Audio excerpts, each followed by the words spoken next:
Thank you, everybody. If we could take seats, we could start our panel. Recording in progress.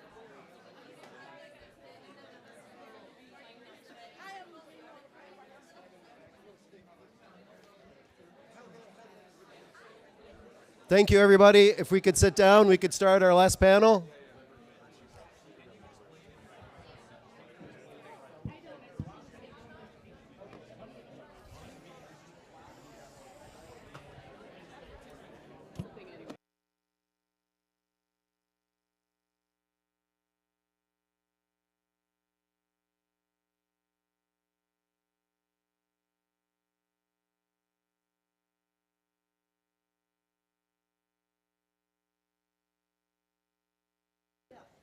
All right, so we are moving on to the charter sector, and what can we do to enhance the design of charter schools, and what is happening out there?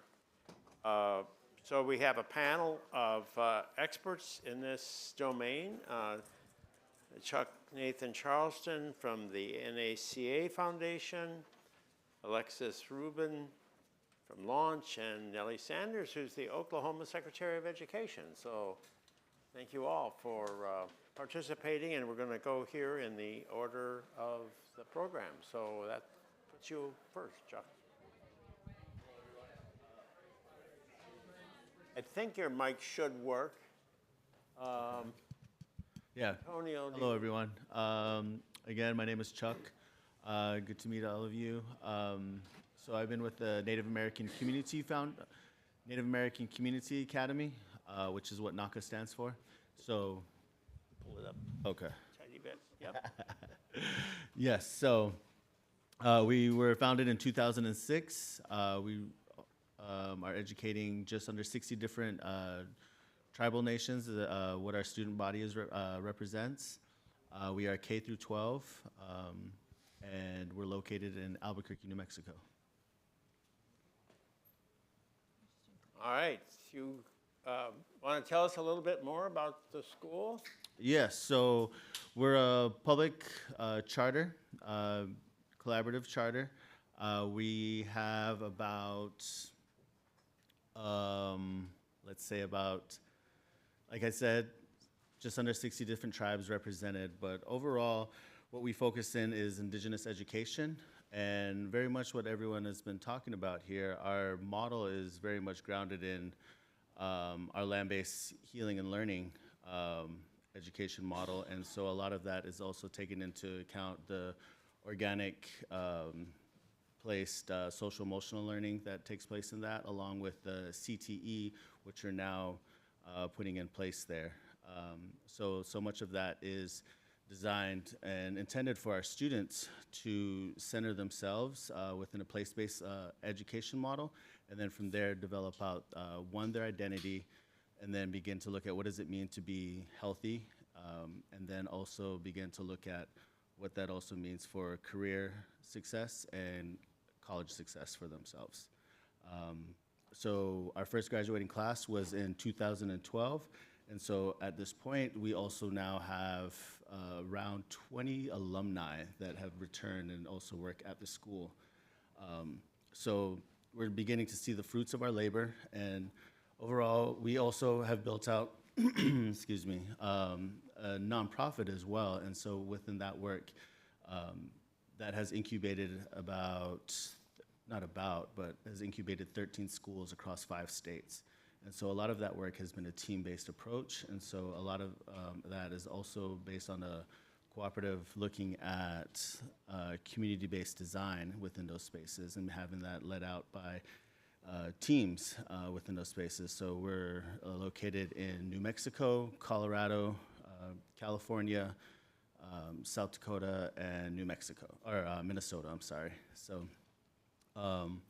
But yeah, that's just a little bit about us, and so we've now just continuing to move forward and with our community-based approach and just making sure that we have everything that we can do with that. So let me just ask you a question before we go on. I was in Hawaii and visited some charter schools there that are they call themselves immersion schools, and they teach only in Hawaiian, in the indigenous Hawaiian language. Because in Hawaii, there's a strong movement to sort of maintain the Hawaiian culture, the traditional Hawaiian culture, the indigenous culture, and the language, because the language is disappearing, because everybody is, for 100 years, have been taught in school only English, and so the indigenous language has been disappearing. So is this something that's happening within your charter school network or not? Yeah, so it's an interwoven approach with what college prep, along with land-based learning and language and culture could look like. We teach 5 indigenous languages at our flagship school at NACA. Laguna Caris, Isleta-Tiwa, Zuni, Lakota, Navajo. And then we also teach Spanish at our high school level. And a lot of that is intended for, one, just the geographic location to provide the language base there with those resources. And on top of that, like, I feel that the intention to begin with was more for creating a space of community orientation, community-based learning. And so I think for the most part that has, over the past 19 years, provided a community hub for our families and our students to continue to return to. A lot of that, we weren't necessarily able to move into that total immersion model, only in that we have such a diverse representation of tribes at our school. So for the most part, the students are able to take those languages that we shared. Navajo and Lakota and Spanish are the languages that are open to the entire population. Okay. So, Alexis. Absolutely. Okay. Is this working? Yeah. Hi, everyone. My name is Alexis Rubin. I'm one of the founders and school leaders at Launch Expeditionary Learning Charter School. We are an EL education school and a New York City outward bound school in Brooklyn, New York, in Crown Heights or Weeksville, for those of you that are Brooklyn natives. And we really believe in a model where our students are learning in 3 dimensions, so mastery of knowledge and skills, character, and high-quality work. And we believe that for all of our students, learning every single day should be active, meaningful, and engaging, that really puts students at the center to help them become leaders of their own learning that contributes to a better world. I want to start out by grounding you a little bit in our middle school because that's the jumping off point, the foundation for which we're building, I think, the most innovative high school of all time. At our middle school that this is our 13th year, 97% of our students identify as students of color, 92% of those students qualify for free and reduced lunch. Actually, over 31% of our students have individualized education plans. 50% of those students are in self-contained classes that we have at Launch. We have 2 12-to-1-to-1 self-contained classes. And a statistic that I'm really proud of is that 82% of our staff identify as people of color. We know that for our students to learn and grow in all of the ways that we're striving for, it's really important for them to have models that look like them and that inspire them. And we're using this as the jumping off point, like I said, to build, I think, one of the most innovative and impactful charter high schools in New York City and beyond. We're also, hopefully down the line, going to expand to elementary school as well. And our high school is going to be grounded in a few different approaches that I think, when put together, help do a lot of the things that we've been talking about over the last 2 days at this conference. First and foremost, we are really, really committed to competency-based learning. We spent a lot of time with our community design team that I'll tell you a little bit about, looking at a lot of different competency models and landed on the Future 9 competencies that were published about a year ago by Redesign. We are also really committed to dual enrollment. We know that if our students have opportunities to take college classes and to go in actually and take college classes with students that are sitting there that are in college, that it increases their opportunity to succeed in college after high school. And what I'm most excited about is that we are actually creating an experiential learning campus. So we've developed a nonprofit called Runway Green, and we are creating an experiential level learning campus where we are going to be able to make this learning ecosystem come to life. So I want you to imagine for a moment, those of you that have been to Brooklyn know it's pretty urban. I want you to imagine 1,000 acres of National Park Service land. Like, really see that land in your mind. That is the land that we're building our campus on. We have 7 acres where we are coming together with just incredible nonprofits that we've been partnering with over the last 13 years. New York Sunworks and the Campaign Against Hunger, who's building a 3-acre farm, Solar One, the Billion Oyster Project, New York City Outward Bound is building our Adventure Center. And on this campus, we're going to be able to bring our students every single day, along with 50,000 other New York City public school students, to really start to shift the paradigm in education. So we believe that a learner-centered ecosystem is the way to go, right? For years and years, we've been working in an industrial model where school is siloed, where students are learning in a classroom, in the 4 walls generally, often the teacher's at the front, students are in rows. We all know what that looks like. It's probably the schools that we all went to as kids. And we're saying, how do we shift that completely so that we're putting learners at the center? I'm not doing this work alone. We are working in collaboration with Transcend Education, who's helping lead our community-driven design process. So I've got a team, you can see us up there, of students and teachers, alumni, of leaders, of industry partners, and of partners from the nonprofit organizations that we're working with that are coming together to say, how do we change education? How do we transform it and create opportunities for our youth to do things differently? We spent all of last year looking at models of schools that are doing this differently. We traveled to Memphis, Tennessee to look at Crosstown High, among many other models. And our team just kept coming back together and saying, we love this, we want to do more of this. This thing over here didn't work as well. And how do we shift that so that we can really meet the needs of our youth? We're also working in collaboration with Education Reimagined to keep these 5 elements of learner-centered education at the core of what we're doing. And I think that the open-walled approach is one that's really going to support our students in becoming leaders of their own learning. So this learning ecosystem approach, you can see, I love this visual, because instead of just seeing students sitting in a classroom in rows, you can see that learning ecosystems offer an opportunity for students to integrate learning into the community, and for there to be really a network system where students have these personalized learning journeys, and they're able to tap into all of the connections and resources that exist within any community. So you can think about the communities that you're in. For us, we have all of the richness of Brooklyn and of New York City, in addition to this experiential learning campus that becomes students' experience every single day of the week during school hours. So to get a little bit more concrete and kind of bring it back to the Launch High School, you can see that all of the different things that kids are doing out in the community, those are our field sites. So those are opportunities for students to intern at a hospital, to go to a local elementary school, to learn in a museum, in a community center, to do an apprenticeship with a local elected official or an auto mechanic. But then we also have a system that we have been operating for the last 13 years, which is a home-based system. At Launch, we call it CREW, which is an EL education term. And in CREW, that's our advisory system. It's an opportunity for students to have coaches and advocates that are really supporting them in their social-emotional journey, in their academic journey, and really checking in and making sure that they're mastering those competencies that we've set out to master. Students present their learning at student-led conferences, so they're really at the center of what they're doing, and they're leading all of the conferences to demonstrate their learning.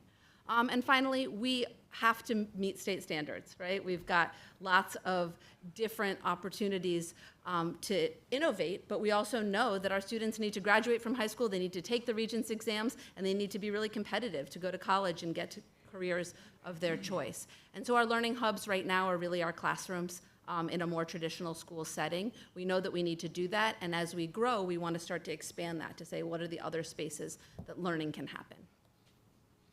And to close out, you can just kind of think about a week in the life of a 9th grader at Launch.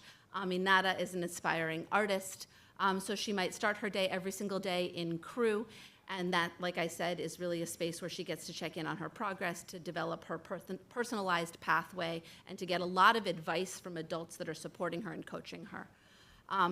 We are developing for our 9th graders a climate crisis exploration where they get to see a lot of different green pathways. so that they can say, I want to do more of this and less of that. Exposure is key. Our kids, of course, have to take the core subjects, math, science, social studies, ELA. But in this case, in her ELA class, she's actually collaborating with the Billion Oyster Project, and she's writing a persuasive essay about what she had done in her field work at the oyster reef. Aminata is an incredible potter, and she wants to continue to build a passion project around pottery. So she's going to have an opportunity both to do some of that at school and then also work with a local potter to do an apprenticeship. Finally, at the end of her week, she might pick up her permission slip to go on a 2-day expedition. We're also looking at intensives as opportunities to have really concentrated time where students can learn deeply and do things that feel and look a little bit different. To close out, we really believe that this is a community effort. It's part of why I'm here today. We want as many people to join us in this effort as possible because together we can achieve more. All right, well, thank you. Nellie. Thank you all so much for being with us today. I am so excited to be here. It's such an honor. So we're all about experiential learning. So my whole approach is going to be more experiential, if you guys are up for it. A little different, shake it up a little bit. Raise your hands if you struggled in school to read, write, or spell. Okay. All right, so here's the deal. We got a bunch of liars in this room. And I know that because 1 in 5 have dyslexia, like me. And so that we either have a room filled with a lot of really, really incredible brains that were beautifully made for the model. But mine was not, and I am not. And I don't see it the same way. I'm actually going to take this off. I'm going to do another exercise. If I were to take my glasses and put them on your eyes, what do you think the likelihood of you being able to see through my prescription would be? Not very good. Yeah, I actually have, it's actually the scenario I can come up with. Can you imagine then having to test your ability to see every day for 12 years? That was my experience in school. And it was really hard.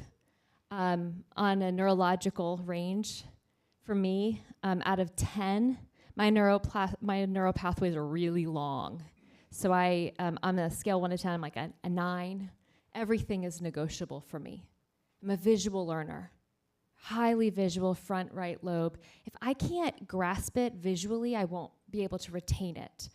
So I'm the child. I'm the one that you all work so hard every day to resuscitate and give life-saving intervention to. I mean, truly. Because when you're given the education that is made for you, it's transformational. I mean, I'm the Secretary of Education in Oklahoma, and I'm not an educator. I'm the child and the parent of 2 boys with dyslexia, reliving my whole trauma all over again. One of my children has a photographic memory, but no curriculum to access that incredible intelligence. But that's the kind of work we really need to be doing when we're talking about new models. Because I always say, if it's made for my prescription, it's still my eye seeing. When I take my glasses off, or you take the glasses off that are my prescription, it's transformational because you can see again, you're back to yourself. But when you go to a school every day and it's not made for you, it can make you sick. Imagine wearing someone else's glasses. Seriously, it can make you dizzy. It can break you down. It is suffocating to not have something made for your way. And I think that today we have the opportunity more than ever before to actually listen to each other. There aren't many outliers like me that actually get into the system. And I mean, I'm holding back every tear in my body from crying when I say this to you, because this is my most painful experience. But it's stopping with me. my generations of children coming after me and all of yours if you have children who struggle in the model, and even those that it's made for, it's struggling now too. It isn't enough for everybody. And the future is calling. We have a tsunami wave. Don and I were just talking about the tsunami coming. And it is the innovation, the greatest innovation of our time. It is like the advent of fire. It is like the advent of electricity, made by a dyslexic, by the way. Just gonna put that out there, Thomas Edison, saying. And then we've got like this great innovation coming of a world where everything is individualized for every person. Think about each of your Netflix accounts or your Prime shopping, everything, except for a model of which is the most important. And we do have the innovation to be able to start getting here. But if we have a reading to learn model, which I'm all about reading, but not everybody grows at the same rate as each other. Not everyone does. I became a proficient reader in high school. Imagine that, high school. But man, did I have to fight so hard for that gift of literacy. What we're finding, though, in our state, in Oklahoma, is that 76% of our fourth graders are not proficient readers. 81% of our eighth graders are not proficient readers. So how do you get them to go through a model? I'm telling you, that journey is so painful. And in our state, I believe we have a trauma epidemic because we have everyone fighting, flighting, or freezing, whether it's parents, children, educators, or just the model. And it's times like this that you say, is this what is going to be preparing these children for the year 2090 when they retire? This is the title, the tsunami that's coming. In our state, I'm excited to announce, we are actually building the submarine that's going to go straight through the tsunami wave. We're going in, full throttle. Our governor last week actually issued an executive order for our state that has prioritized the purpose of education to be about human potential for future industries. The intention of education should be to access, discovering, developing, deploying a passionate workforce of this future, no matter what industry they may face, no matter what they may do, they'll be equipped knowing what they can do better than anybody else. And our charter schools are the ones that have been pioneering this innovation with the results that have really informed a lot of these practices that we know work. And they do. If I had gotten the kind of education that we're talking about today, I don't even know, God knows, I may have been the new Steve Jobs, for all I know. Another dyslexic, by the way. I'm always give my shout outs to my fellow dyslexics, because we need these brains. We need the minds of everybody. We can't just always focus on the model that's made for blondes by blondes when you're a redhead. We're all different. Our eyesight, our prescription glasses are all made for our own eyes uniquely. And we have a way now with innovation to actually start accessing this. In Oklahoma, we've really prioritized the parental choice dynamic because we have started to put legislation behind having some of the most open pathways to allow our parents to actually have tax credits to pay for charter schools, private schools. Actually, they're not charter schools, excuse me, my misstep. Private schools of their choice. But it is something that is one of the most progressive, if you will, initiatives towards pathways so that parents and teachers and students have options. But we still have a long way to go. We have a standard of test, and I know you're talking about the standards, and I'm sorry.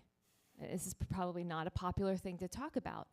But is it a standard that is giving access to earning potential for everyone when you have to read to learn and you're behind? And we have 49th in education in our state. So we face major decisions, but we can look at the charter schools because those are the ones that are having the best outcomes for student growth because of the experiences we're giving them that are outside the box thinking. They are so innovative. We have students that are having, that are from low income family areas, and they are outperforming their peers in school districts that don't have the same adverse impact in their communities. We know what's working. In our state, the governor is bringing everyone together: innovation, workforce, education, early childhood, higher ed, career tech, and we're going to be coming up with a new model for our state that is prioritizing the findings in order to start creating the pathways and the data infrastructure to go with it. So all these new models, we hope to be able to be the ones that you all will come to, and you know you have the best opportunities to give your child the education and have choices. Did any of you guys fly here today? Any of you fly? Did you see all of the different movie screens in the airplane? I was looking at all the different movies everyone was watching. Could you imagine if everyone had to watch just black and white movies only? Not everyone likes black and white movies. We have a whole world of options for people. And I think that it's important that we start prioritizing through the new models in which we provide charters, innovation that we can really get ready for this world these kids are about to inherit. So I appreciate the time and letting me be an outside-the-box thinker with all of you, but this is a very big honor to be here with you. And I can't tell you how incredible the work is that everyone is doing, and I look forward to sharing with you some of the work we're doing in our state. Thank you. All right, thank you, Nellie. Okay, questions? Well, I have a question to begin with, and that is how, especially in New York, where you have this very innovative idea, how do you get the authorizers to approve your charter school, and what was that process like? And were you able to actually, did you have to modify your plans, or how was this done? So we were authorized actually in 2012 when we opened our middle school, and our high school is opening as an extension of our middle school charter. And as long as we meet the benchmarks that we set out to meet, so we do have a lot of responsibilities around student achievement. While we think about student achievement in 3 dimensions, like I said, the state really still thinks about student achievement in 1 dimension, and so we definitely have to make sure that we're reporting out on that data and that we're continuing to see growth in terms of the number of our students that are proficient in ELA and math.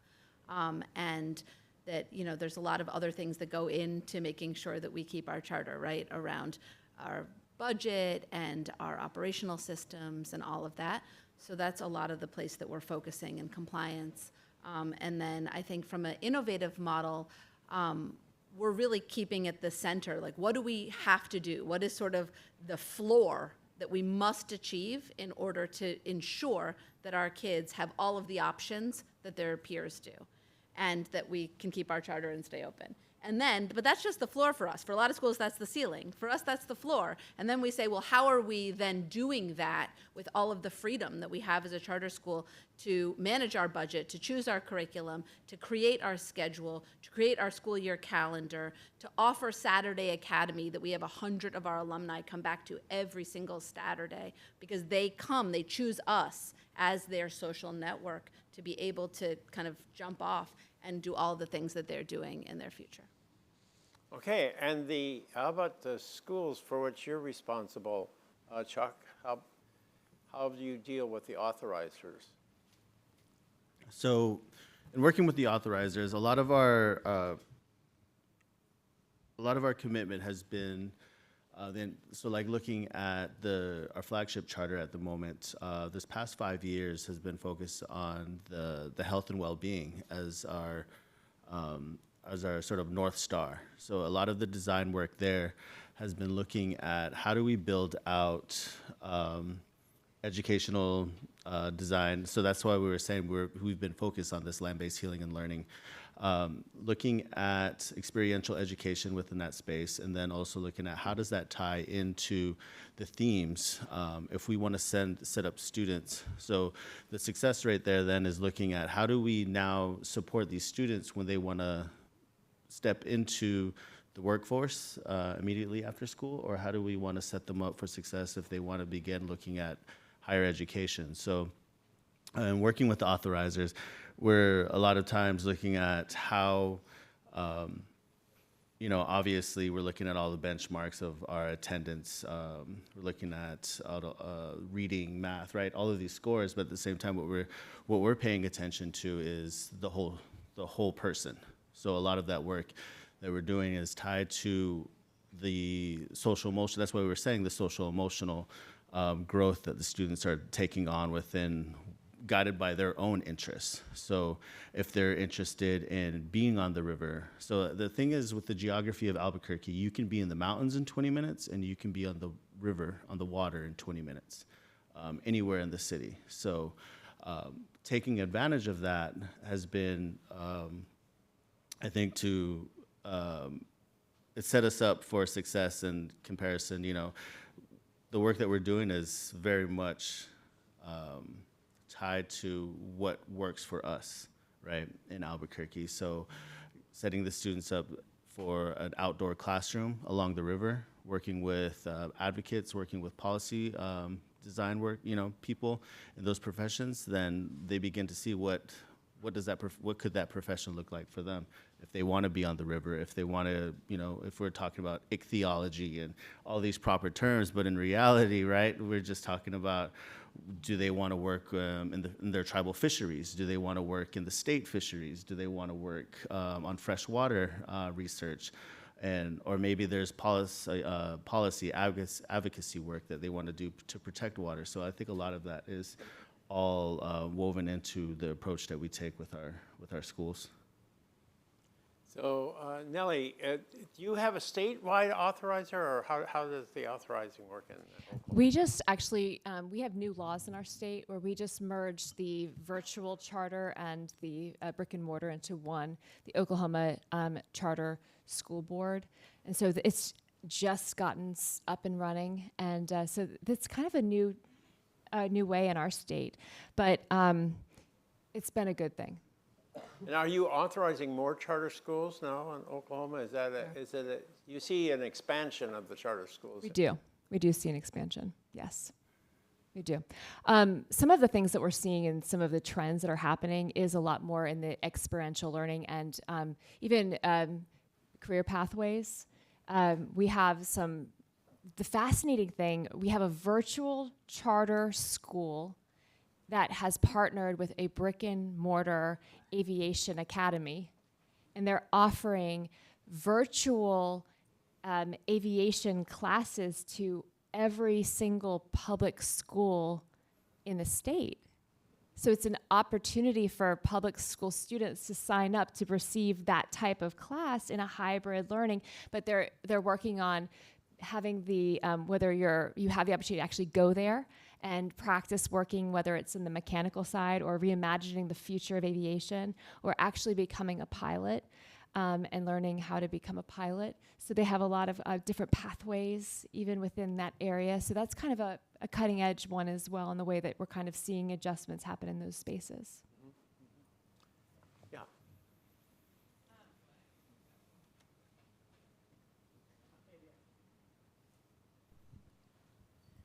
I run an adult charter school. I was pretty interested to come to this session to hear about redesigning of charter schools. And I'm just curious, in your area, what's the conversation like about adult charter schools? I'm in Washington, D.C. There are 10 adult charter schools. Average age is 36. So your traditional adult literacy a number of the community-based organizations made the transition to a charter school for survival. The funding for adult education is really low, and if it's coming out of Title II of WIOA, you're really talking somewhere between $2,500 if you can get it. So current, anyway, I'm curious about, if you know anything about your areas and how you're addressing adult literacy. Are there any adult charters in your spaces? We know there are 152 across the country, but DC has the most in one area. So they're spread out. So any comments on using the charter school model for adult? I really am enjoying hearing this. So in Oklahoma, we have a lot of second language, English second language learners, especially coming into our state. And literacy is really, really important. And obviously I have dyslexia, and I know very well that we have so many adults that really have struggled to get the opportunities to learn, and it's a really big need.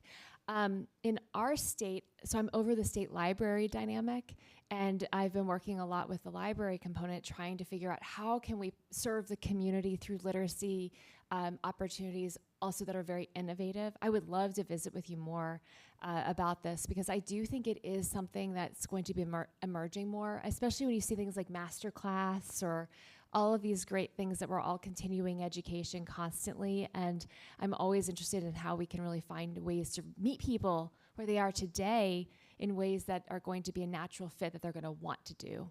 Because it's not fun when it's not made for you in the way that it's natural. It's hard work. And that's not an easy one to get people to want to come to something that is a challenge and takes time for them to do too. So I don't think we have, I do have a fellow Oklahoman, 2 of them. Do we know of anything like this, Dawn, Brent? Adult? Mm-hmm. Okay, no. Okay, good. I answered that one correctly. These 2 are making sure they're fact checking me. Thank you. Yes, over here.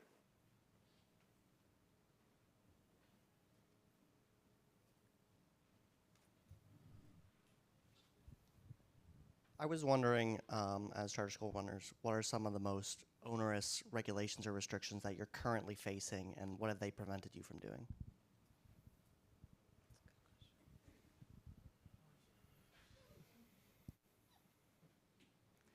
I mean, I think in New York, there's a lot of debate about the Regents exams.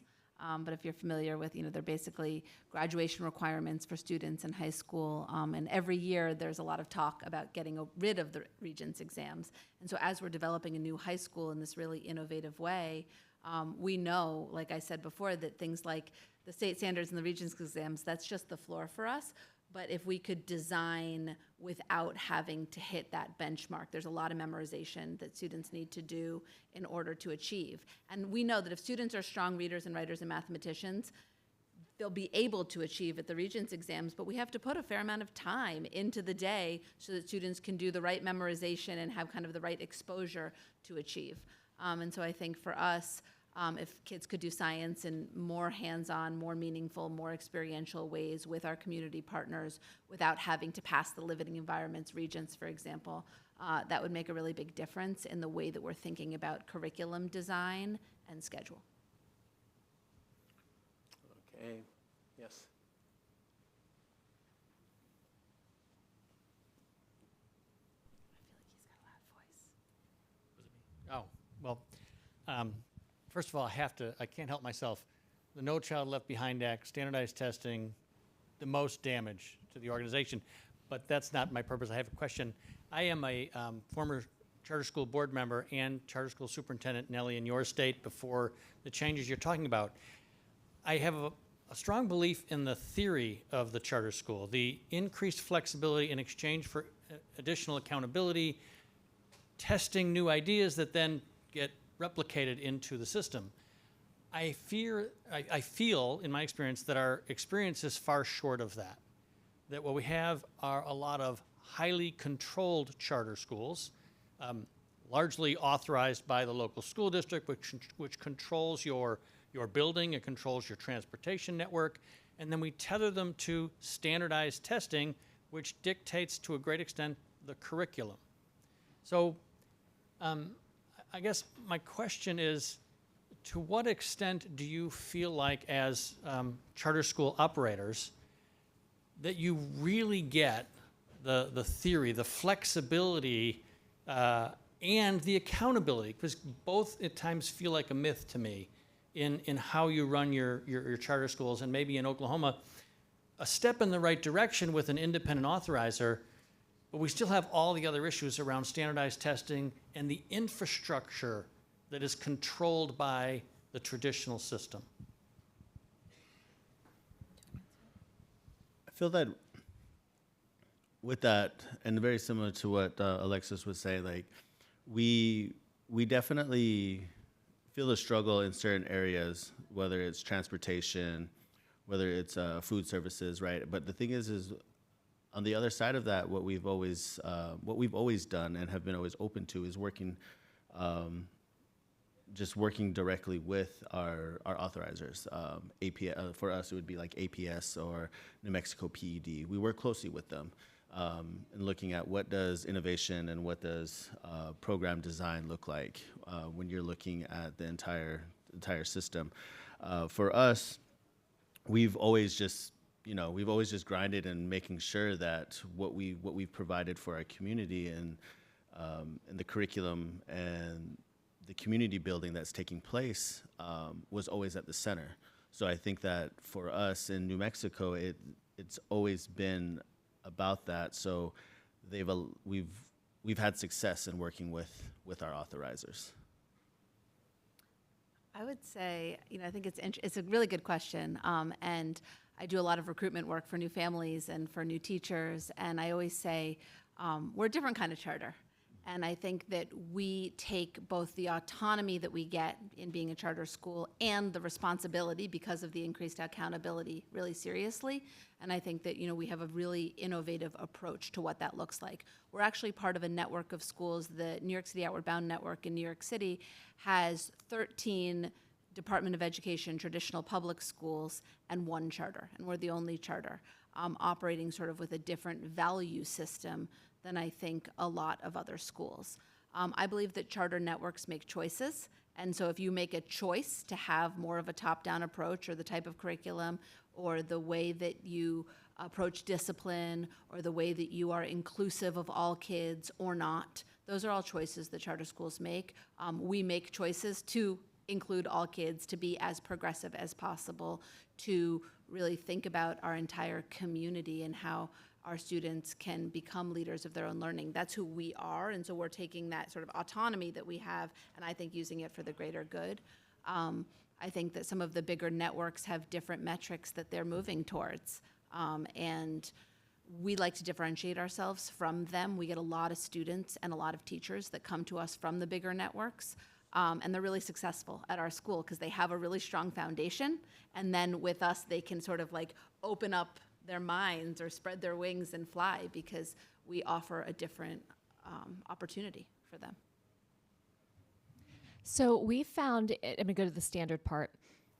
And personally, it's not made for me, so I understand a different view of this. However, in our state, we are seeing things that are effective, like virtual reality, to help enforce the curriculum around things like STEM areas or algebra, where students are getting to go to Mars, and they have like the issue of astronauts losing oxygen and having to come up with like the exact math equations that they would use and deploying it and experiencing it using virtual reality. And I think that those are going to be things that start pushing the boundaries as far as how students, because I think this is a generation that really regards the why first, and once they can imagine it and ground it by experiencing it, I think it's easier for them to understand when they're asked the question in ways that we assess. I will say, however, those are proving to have good outcomes. However, I think we have to also decide, do we want children who have a life of being able to pass a test, or do we want children who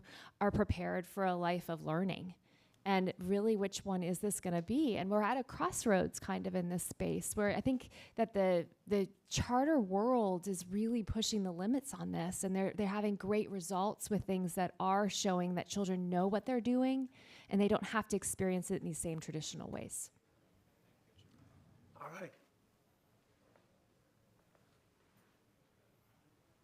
Yes, sir. Tom.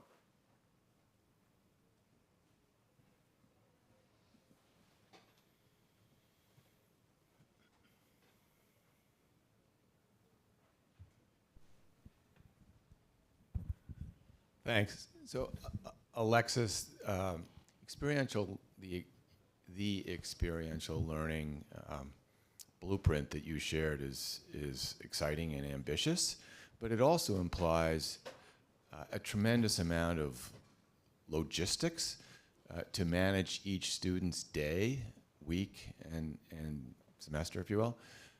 How do you accomplish that successfully to make sure that kids get where they need to be, have the rich curriculum that you envision for them, and that they are learning to a high level in the various ways in which you hope they will learn across these different experiences every day? That's such a good question, and one that we are definitely trying to answer as we are building our program right now. But one of the tools that we're looking at is to really try to build out some digital infrastructure. So I talked about our physical infrastructure, I talked about sort of the social infrastructure and the networks that connect student learning around all of our different partner organizations. We're looking at a couple different tools right now, a digital wallet tool, a mastery transcript tool, but ways where students are able to demonstrate mastery in each of the Future 9 competencies over all of their different experiences, and then ideally engage with all of the adults that are supporting their learning. So this tool might, not only track, did they show up at their internship and did they answer kind of the reflection questions towards a particular badge or credential, but then it also might have a piece where they're actually demonstrating math standards and earning kind of a different type of mastery in math class, for example. And so that's one of the things that we're looking at. I know that kind of increases the level of complication of what we're trying to do as well. And so we're trying to pilot also in our middle school right now around, what do these personalized learning journeys look like, and how do we staff a high school that supports students in being able to have these types of experiences and still master their core subjects. And so I guess all of that to say, I don't have a clear answer, except for that we're asking those questions. We're asking them of kind of all of the experts in the field right now, and we're trying to sort of pull together responses and also visit schools where this is happening to see what are they doing. And I think at the end of the year, as we get closer to opening in September, we're really going to have to say, okay, how do we simplify, right? In year one, what are we going to do of this program, and then how do we build on it so that we can make it sustainable for our youth and for our teachers, who are also just as new to this in a lot of ways as our students are. All right, well, I have a final question to ask, and that is, the charter school movement has been very focused on elementary schools primarily, somewhat on middle schools, but very little on the high school. And yet it seems to me that the high school is the broken institution and the one that really needs alternatives, and we need to think of new ways and new approaches. So do you agree with that? And why is it that we haven't had more efforts by the charter school movement to create new alternative high schools? I can begin. We have one of the schools that we've had a lot of success in the high school area that has amazing outcomes. Actually, is partner with a community college where they are really having that opportunity to pursue their associate's degree, so that by the time they're graduating, they're going on pathways that are towards college. By the time they're graduating, they are getting their associate's degree and their high school graduation degree in the charter arena, and they're having amazing results for students. So those partnerships have been invaluable in high school. It's also for those in really low economic and have barriers to success that you would normally see. So they're getting a jump start already on their higher education experience in a setting where they're getting also a lot of tutoring and a lot of support also at the same time. This is also the same charter school that's very engrossed in the community and community leadership. So they're really focused also on like this whole person and making sure that they're working through a framework in high school that can really set them up to be a successful citizen. And the results have been staggering. They're doing so well. I think for us, we've we've been so focused on college readiness. There have been years where we've teetered between 90 to 100% college acceptance rate for a graduating class.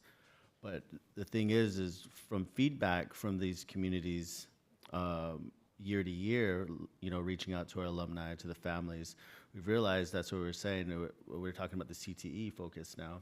How do we strategically align that experience for these students now and looking at these themes? So that's part of the reason the overarching theme of our land-based program is looking at setting them up within those tracks now of, do you want to be in the mountains? Do you want to be telling stories? Do you want to be working in film? Do you want to be on the river? Do you want to be in healthcare? Do you want to be an architect? Like, what are these systems? Where are these locations that we can now begin to set them up, whether through our community connections? So we rely heavily on our community. We work with over 100 organizations and individuals year to year. These are the people and organizations that come to the table for this community and to support the students. So I think that we rely on them heavily for setting up this, like I was saying, this strategic approach to how we want to make sure that we're providing these opportunities for these students, where that they can be in the school, but they can also begin to dream on what does a career look like for their version of that dream. I would say, I think to answer that question, there are a lot of models. I think that it's actually really important to have platforms to tell stories about what is happening and what's out there. We were finalists for the Yas Prize, for example, and we got to hear lots of different stories of really innovative charter high schools that are out there. As part of our community design team, we visited many. We discovered a few others in New York City that we had never visited before. And so I think that it's not that they don't exist, it's that there isn't sort of the infrastructure to be able to tell stories and to bring people together from these really innovative models to say, what are we doing, what's working, what's not working, and how do we continue to kind of pool together, because we know that when we have numbers kind of across the country, we can make more possible. All right, well, thank you all. And thank everybody for coming, and we hope to see you again this coming year and have another opportunity to gather together to look at all the new approaches that are occurring in the educational landscape. Antonio, do you have a final comment? I do. Outside are some boxed lunches. Please help yourself. So there's food, yes.